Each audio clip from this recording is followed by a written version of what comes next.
Is there an effect of time and distance that diminishes the influence of these contributions in today's world?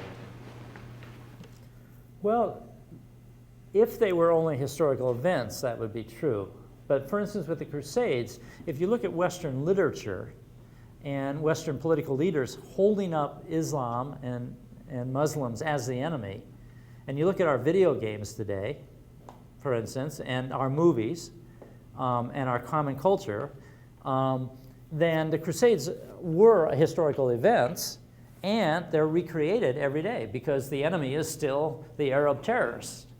So what prompts us to hold some things as particularly basic and influential, and to discard, others? Right. I mean, we're not oppressing lepers anymore.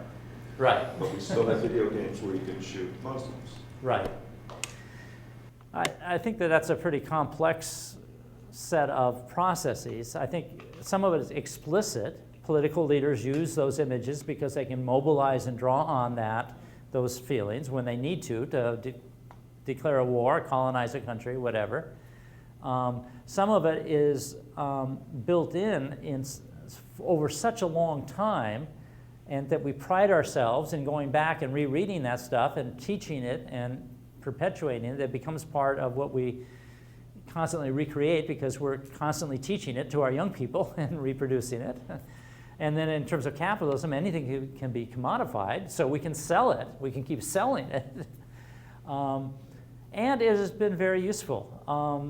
Some of the tropes around the Crusades and the missionary and the kind of the captivity narratives that came out of the Crusades were used in the West, in the colonization of the West, and the wars against Native Americans and the dispossession of the land. And there were captivity narratives in this country about white women being captured by Native Americans, and these fictional accounts of they were raped and savaged, but they were rescued by the white hero and white Christian hero and brought back to civilization. So they've been continually useful and reinvented in different ways. And then, of course, they became part of the Western movie trope.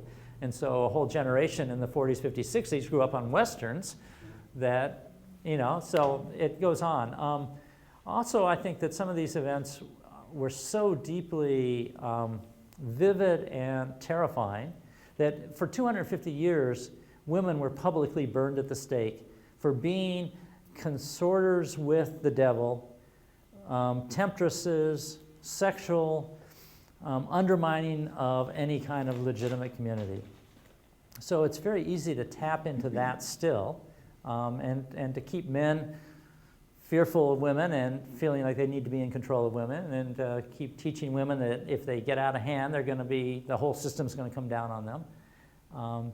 So it's a complex kind of thing, but it's really important that we understand how those processes work because we are recreating them all the time.